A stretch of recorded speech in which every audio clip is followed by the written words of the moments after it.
საქართველო ჩემო დედა ჩემი სუნთქავაგენაცვალა ჩემი ყოველა მოწუხარება მოკუხარებაც გენაცვალა ჩემო ძვირფასებო მე ახლა ვიმყოფები აჭარაში ორთა ბათუმი აგარა მოკლედ არაჩვეულებრივ ადამიანთან ჩამოვედი ძალიან საინტერესო ისტორია აქვს და დარწმუნებული ვარ ძალიან მოგეწონებათ გია ბაკურიძე ადამიანი რომელიც მთელი ცხოვრება უსინათლოა და საოცრებებს ახდენს ბატონო გია მოგესალმებით გამარჯობათ მინდა რომ ჩემს მაყურებელს ვაჩვენო თქვენი შედევრები ისტორია ჩემი ასე დაიწყო რომ დედაჩემს სუდი მშობიარობა ჰქონდა ექიმების დაუდევრობაც იყო ალბათ დავყარგე მხედველობა შემდეგ იყო სკოლის პერიოდი სხვა რო სკოლაში მიდიოდა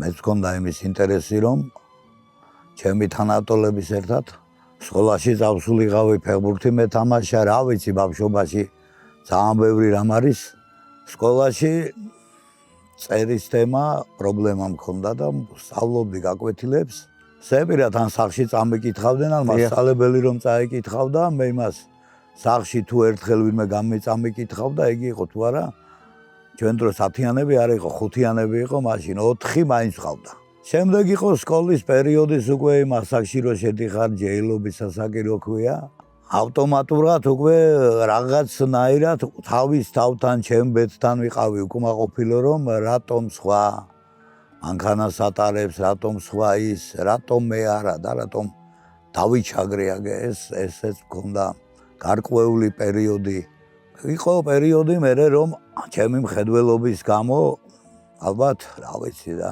ბევრ ადგილას ვარ ძალიან ბევრ ადგილას ვარ ნამყოფი და ბოლოს რომ იმედასკვნამდე მივიდენ რომ ოპერაციის გაკეთება არ შეიძლებოდა იმის გამო რომ მე სისხლი მქონდა კიდე სხვანაირი რაღაც ჰემოფილიის იგენი მაქვს აი იმის მერე უკვე გადავწყვიტე რომ აზრი არ ქონდა უნდა მეცხოვრა ისე რომ რატომ სხვა და რატომ მე ვერ შევძლებ ვაკეთებდი იმას რაც მინდოდა როგორც მინდოდა და რანაირადაც მინდოდა მე ბევრი რამე შევძელი ბევრი რამე გავაკეთე ჩემით იმ დონეზე გავაკეთე რომ მე ბევრმა შეიძლება ვერ წარმოიდგინოს მაგრამ ხამით დღესით ჩემთვის მაგას დიდი გართულება არ აქვს ჩემი სოფელი სადაცაა ქალაქში დავდიოდი მარტო ახლა უბრალოდ აღარ დავდივარ ინტუიცია მაქვს განვითარებული ძალიან მაღალ დონეზე მე მაგალითად რომ ვინმე გვერდით განს და ხმას არიღებს იმას გძნობ მე დაჟე ფეხს რო ვაბიჯებ იმ ფეხს ქის ქვეშ ოდნავ კენჭი რომ მომყვეს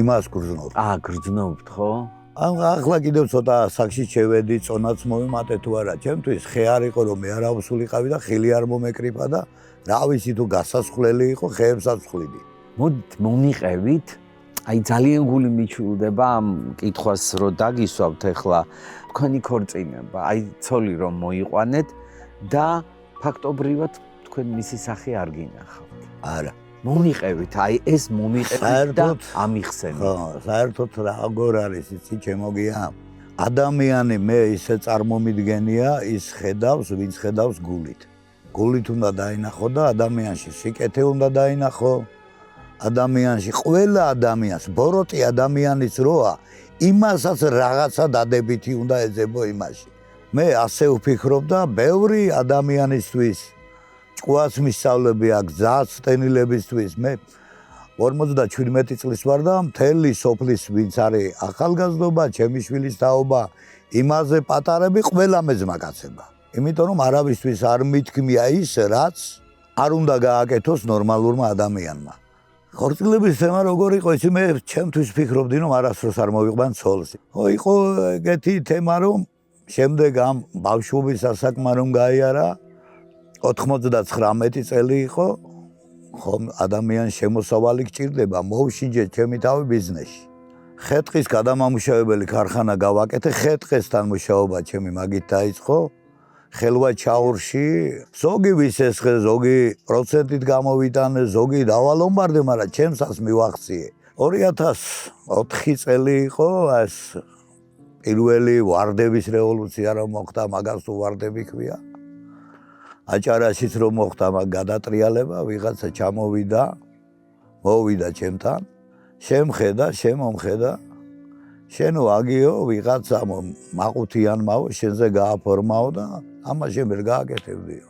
იმ დონემდე მიმიყვანეს რომ გამაყიდინეს. ამ პერიოდში დავიწყე ხეთყეზე მუშაობა, ფეხი მოვიტეხე, ყურძენს ვხლიდი, ვენახს. ეს იყო ჩემი პირველი ხე გავაკეთე, ხიდან გავაკეთე გემი. ამ პერიოდს მოყვაო იგი ისეც რომ შევხედე ადამიანმა მარტო იცხოვრო, ცხოვრებაში რაღაცა უნდა დატყოვო, ხო? შემხვდა ღვთისმიერი ადამიანი, რომელიც ჩემი მეუღლე გახდა. ნუ თქვენ მისი სახე არ ინახავთ. ხმაზე რა რეაქცია გქონდათ? ადამიანი რომ შენსას გაიგებს შენ ტკივილს და რო ხვდები რომ შენს მიმართ არ არის ისე განწყობილი რომ რაღაც გამარჯობა გითხრა და წავიდა, ამან დრო მოიტანა ეს ერთი დღე, ორი დღე, ერთი თვე არ გასულა, თანდათან მერე ტელეფონებით რაღაცა შეკითხვები გაგვიჩნდა ერთმანეთის მიმართ.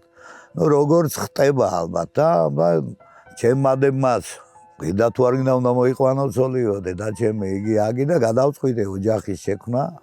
რაც მე ვნახე, აუცილებლად მე უნდა შევიდეთ იმ თქვენ სამფლობელოში და ვაჩვენო მაყურებელს, რასაც თქვენ ხელით აკეთებთ. ან რა ძალაა ეს, ან როგორ ხვდებით სად რა უნდა გააკეთოთ, სად რა უნდა დააჭედოთ. მე რო რაღაცას გადავწყვეტ, რომ გავაკეთო. ხო შემიძლია რომ თვალები დავხუჭო, საერთოდ სრული სიჩუმე რო იყოს, ამას უფრო რო დასაწყულად წვევი, მაშინ ვაკეთებ. რომ ჩემს წარმოსახვაში ვაკეთებ ნახას. და ამ ნახას იმახსოვრებ. ამ ნახას დეტალებში გადამაქვს მერე უკვე ხეზე. დიახ. ხეზე და მარტო ხე კი არა, უბრალოდ ელექტრობა კი იცით როგორი რთული სისტემაა და დენმა პატიება საიმასავეთ არის, რა ქვია ερμენ. ერთი შეცდომა და შეიძლება სიცოცხლე დაგატოვებინოს. შემიძლია რომ უბრალო მთლიანი დიდი შენობა ავიღო, ერთი ცალი დენის წყარო არ იყოს შით გამული და მთლიანად თავიდან ბოლომდე ავაწყო რევერსული გადართვები. სულ ყველაფრით. საოცრება. აი მე მაგალითად არ შემიძლია და მე ვერ გიყურებთ ის ხერხი რო ჩართოთ და იქ რაღაცა გააკეთოთ თქვენ. მე გული გამისკდება. მე შემიძლია რომ იმ ხერხთან 1 მილიმეტრის დაშორებით თითი ჩავატარო. არა, მე მაგას ბევრჯერ მქონია ეგ შემთხვევა რომ დამჭირებია დეტალი, რომ ჩამოსაწრელი ყოფილა 2-3 მილიმეტრიანი. და როგორ ახერხებთ ამას? რა ვიცი, ალბათ გრძნობ. მაგრამ ერთი რამეა, გია. არასდროს მე არ მუშაობ სერიოზულ ხერხთან. ხე ისე უნდა დაამაგრო თავი ბოლო რომ ოდნავ იქით-აქით იყოს, შეიძლება დაგლეწოს. არავინ არ გეხმარებათ? მე რომ მუშაობ, არა მინდა რომ ვინმე იქ იყოს. გოგო და ბიჭი ყავთ, ხო? ხო. ან ნათესავი ამ ბიჭი, ვინმე დაინტერესდა თქვენი ხელობით? უნდა რომ შეისწავლოს თუ არა?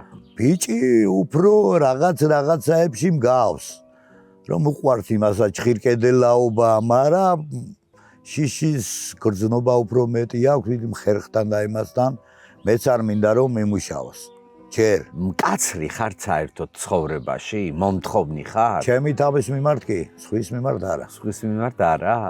თქვენი შვილები როგორები არიან წარმოსახვაში? ჩემი შვილები წარმოსახვაში სულ იმას ვცდილობდი რომ გამეზარდა, რასაც და როგორც ვფიქრობ, გამეზარდა ისე. ჩემი შვილის საცოლე მე მეგობრები ვართ. რა მინდა იცით კითხოთ? კი ცოტა მერიდება, მაგრამ მაინც უნდა კითხოთ. როგორი წარმოგიდგენიათ? აი როგორია ჯაჯანიძე? ჯაჯანიძე როგორია? ჯაჯანიძე როგორი წარმომიდგენია და ადამიანს რო შეუძლია სხვისი ტკივილი გულთან მიიტანოს და ის სხვასაც გაანდოს, ხომ?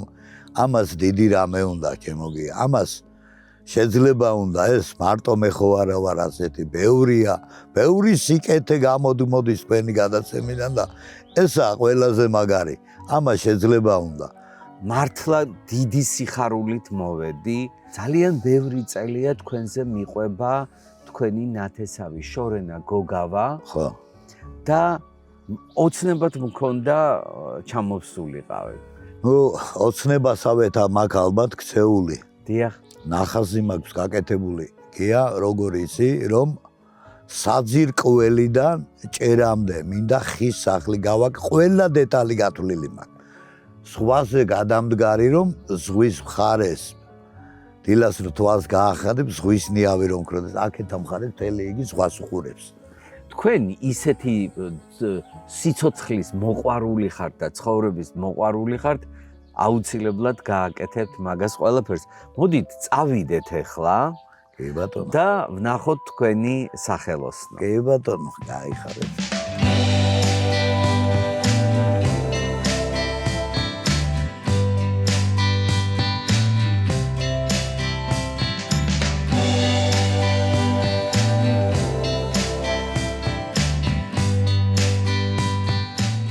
მოკლედ ძვირფასო ტელემაყურებლებო, ეს არის ხერხი, ის ხერხი, რომელმაც ძალიან შემაშინა. ამას ხო აქ ცოტა თავზე აგერ დიახ. რაღაცაები. ამით შემიძლია რომ ეს ჩამოასწორო. არ ჩართოთ. არა, გაჩერდით. ასე როგორ გადაწერა? რასაოცარია. კარგით. აქ დაახლოებით 1000 სახეობის ინსტრუმენტი მაქვს. ყველა ვიცი სად რადვია. უბრალოდ აი ეს ხელსაწყოები ყველა სულ იცი. ყველაფერი. დედა, რასაოცარია. მოდი თქვენ ნამუშევრებზე მითხარით. პირველი ნამუშევარი რა არის? პირველი გემი იქეთდევს. დიახ. მერე გავაკეთე. მე უფლის მაგრამ ჯერავს ამ წამს და მაგარი მორწმუნე პიროვნება ვარ. მეორე გავაკეთე ეკლესია. რომ საკუთარი ეკლესია მინდო გქონოდა. იქ კიდე პატარა სახლი ვნახე. ეს გურულებისო და? გურულებისო და, ხო? ღმერთმა გაგიმარჯოთ, ბედნიერი იყავით, თქვენი ცოლშვილით, თქვენი ოჯახის წევრებით და არ ვიცი, აი ღმერთი გწყალობდეთ. ბატონო გია, ერთი რაღაცის დამატება მინდა კიდე. რომ თქვენ მაყურებლებს უთხრა რომ არასოდეს არ თქვან რომ არ შემიძლია. ვერ გავაკეთებ. სულიერად არ უნდა დაეცე. არასოდეს, თორემ ცოდვანი არიან ისინი, ვინც ასე არიან. დიდი მადლობა. გაიხარეთ. ძვირფასო ტელემაყურებლებო, ეს არის სხვა რაკურსი გია ჯაჯანიძესთან ერთად და ჩვენი გადაცემა გრძელდება.